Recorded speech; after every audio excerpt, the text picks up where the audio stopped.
থলুৱাভাৱে 1 কিলো পনীৰ উৎপাদন কৰোঁতে কিমান ব্যয় হয় ইতিপূৰ্বে আমি সেই কথা দেখুৱাইছোঁ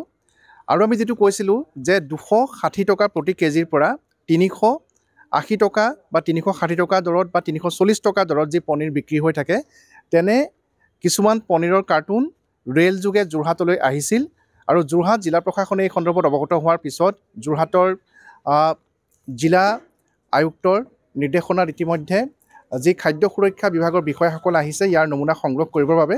মই দেখুৱাব বিচাৰিছোঁ যে এনেধৰণৰ বহুকেইটা কাৰ্টুনত যোৰহাট ষ্টেচনলৈ এনেধৰণে 700 কেজিতকৈ অধিক পনীৰ ইয়ালৈ আহিছিলে আৰু সমান্তৰালকৈ মৰিনী জংচনলৈও অনুৰূপ ধৰণে দৈনিক কুইণ্টেলে এনেধৰণৰ পনীৰ বহিৰাজ্যৰ পৰা আহি আছে দিল্লীৰ পৰা এই পনীৰসমূহ আহিছে আৰু সমান্তৰালকৈ কলিকতাৰ পৰা এই পনীৰসমূহ আহে আৰু মূল্য মই উল্লেখ কৰিছোঁ যে মূল্য হৈছে প্ৰতি কিলোত 260 বা 280 টকাৰ পৰা 380 টকা লৈকে এই পনীৰসমূহ সেইসকল ব্যৱসায়ীয়ে বিক্ৰী কৰে গতিকে আমি দেখুৱাইছোঁ যে এনেধৰণে লক্ষ্য কৰক যে কুহিলাৰ যিসমূহ কাৰ্টুন সেই কাৰ্টুনৰ ভিতৰত এনেধৰণে এই পনীৰসমূহ অনা হয় আৰু এনে কুইণ্টেলে পনীৰ আহে আৰু আটাইতকৈ ডাঙৰ প্ৰশ্নটো হৈছে যে এই যিবোৰ পনীৰ বহিৰাজ্যৰ পৰা কলিকতা দিল্লী ইত্যাদি স্থানৰ পৰা আহিছে মূল্য যি থলুৱাভাৱে উৎপাদিত যিসমূহ পনীৰ সেই পনীৰতকৈ দাম আধা দামত সেই পনীৰ উপলব্ধ আৰু বিশেষকৈ বহু যিসমূহ বিয়া সকাম বা তেনেধৰণৰ যিসমূহ পেছাদাৰী কাৰিকৰসকলে যিসমূহ এনেধৰণৰ ভোজ ভাতৰ তেওঁলোকে ঠিকা লয় তাত এনেধৰণৰ পনীৰসমূহ ব্যৱহাৰ কৰা হয় যিসমূহ অধিকাংশ ফাষ্ট ফুডৰ দোকানত এনেধৰণৰ কম দামী পনীৰ ব্যৱহাৰ কৰা হয় আৰু কিছুমান হোটেলত এনেধৰণৰ কম দামী পনীৰ ব্যৱহাৰ কৰা হয় আৰু ইয়াৰ যিটো ভলিউম আমি যদি ক'বলৈ যাওঁ যে প্ৰতিদিনে যোৰহাটৰ দৰে এখন জিলালৈকে কুইণ্টেলে পনীৰ বহিৰাজ্যৰ পৰা দৈনিক আহি আছে আৰু যেতিয়া এই পনীৰসমূহ ইতিমধ্যে খাদ্য সুৰক্ষা বিভাগৰ বিষয়াসকল আহি তেওঁলোকে ইয়াৰ নমুনা সংগ্ৰহ পৰীক্ষাৰ কৰিবৰ বাবে তাৰপিছত স্পষ্ট হ'ব যে কি উপাদান আছে এই পনীৰসমূহত যাৰ বাবে ইয়াৰ মূল্য অতিকৈ কম আমি ইয়াৰ পূৰ্বে উল্লেখ কৰিছিলোঁ যে 1 কেজি পনীৰ উৎপাদন কৰিবৰ বাবে 7 লিটাৰ গাখীৰৰ প্ৰয়োজন হয় আৰু সেই অনুপাতে প্ৰায় যোৰহাটৰ দৰে ঠাইত 1 কিলো পনীৰ উৎপাদন কৰিবৰ বাবে প্ৰায় 380 টকা 390 টকা পৰ্যন্ত ব্যয় হয় কেৱল গাখীৰৰ বাবে আৰু তাৰ অন্যান্য উৎপাদন ব্যয় ধৰিলে 400 টকাতকৈ অধিক তেওঁলোকৰ ব্যয় হয় 1 কিলো পনীৰ উৎপাদন কৰিবৰ বাবে আৰু তাৰ বাবে যোৰহাটত প্ৰতি কিলো পনীৰ বিক্ৰী কৰা হৈছে 520 টকাৰ পৰা 700 টকা দৰত গতিকে তাৰ বিপৰীতে এনেধৰণৰ যিবোৰ পনীৰ আহিছে আমি পুনৰ দেখুৱাইছোঁ যে যোৰহাটৰ ৰেলৱে ষ্টেচনলৈ অহা ৰেল যোগে অহা পনীৰ আমি দেখুৱাইছোঁ যে এয়া লক্ষ্য কৰক এনেধৰণে এই পনীৰসমূহ অনা হৈছে আৰু এই পনীৰৰ কোৱালিটি বা মানদণ্ড কেনে হ'ব সেয়া পৰীক্ষাৰ অন্তত পোহৰলৈ আহিব এনেধৰণে কাৰ্টুনে পনীৰ অনা হৈছে আৰু এয়া কেৱল মাত্ৰ এটা দিনৰ উদাহৰণ আমি দেখুৱাইছোঁ কিয়নো যোৰহাটলৈকে 700 কেজি এনেধৰণে পনীৰ আহিছে আজি পুৱাৰ ভাগত তাৰ সমান্তৰালকৈ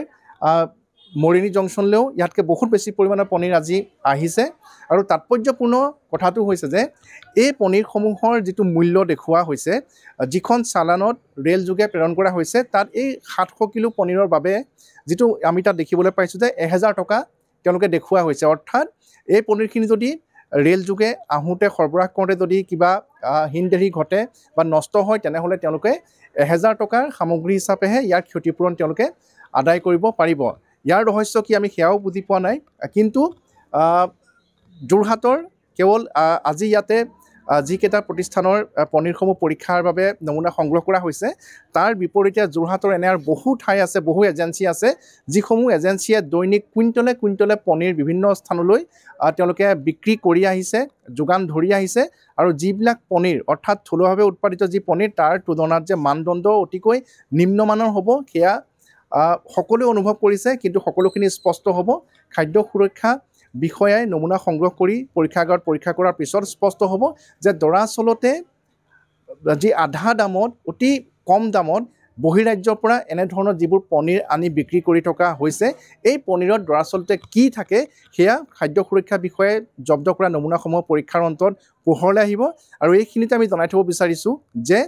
অসমৰ বাহিৰত বিভিন্ন স্থানত খাদ্য সুৰক্ষা বিভাগে এনেধৰণৰ বহু পনীৰ জব্দ কৰিছে, যিবোৰ পনীৰক চিন্থেটিক পনীৰ বা এনালগ পনীৰ নামেৰে জনা যায়। তাত ৰাসায়নিক দ্ৰব্য ব্যৱহাৰ কৰি এনেধৰণৰ পনীৰ প্ৰস্তুত কৰা হয়, যি স্বাস্থ্যৰ বাবে অতিকৈ ক্ষতিকাৰক, অতিকৈ হানিকাৰক। গতিকে যি সন্দেহৰ সৃষ্টি হৈছে যে অসমৰ বিভিন্ন ঠাইৰ লগতে যোৰহাটলৈ এনেধৰণৰ যিবোৰ পনীৰ অতি কম দামত বহিৰাজ্যৰ পৰা আহি আছে, এই পনীৰসমূহ প্ৰকৃততে কি, ইয়াৰ ওপৰত তদন্ত হোৱাটো অতিকৈ বাঞ্ছনীয়। আৰু যদিহে কিবা হিনদেৰি ঘটে বা এই পনীৰৰ উৎস ক'ত বা কেনেধৰণে প্ৰস্তুত কৰা হয়, তাৰ ওপৰত এক বিস্তৃত তদন্ত কৰাটোৰ আজিৰ তাৰিখত অতিকৈ প্ৰয়োজনীয় হৈ পৰিছে, কিয়নো অধিকাংশ শিশু তথা বয়োজ্যেষ্ঠ লোকসকলৰ প্ৰিয় খাদ্য হৈছে পনীৰ। আৰু যদিহে চিন্থেটিক পনীৰ বা ৰাসায়নিক প্ৰক্ৰিয়াৰে উৎপাদন কৰা পনীৰ যদি কোনো লোকে সেৱন কৰি আহিছে, তেনেহ'লে সেই লোকসকলৰ স্বাস্থ্যৰ বিস্তৰ ক্ষতি হোৱাৰ পূৰ্ণ সম্ভাৱনা আছে। যোৰহাটৰ পৰা Gautam Bora, news 18 Assam, north east. আপুনি বিচৰা বাতৰি পাব কেৱল নিউজ 18 এপত। নিউজ 18 এপ ডাউনলোড কৰিবলৈ স্কেন কৰক এই QR কোড। গুগল প্লে ষ্টৰতো পাব এই নিউজ 18 এপ।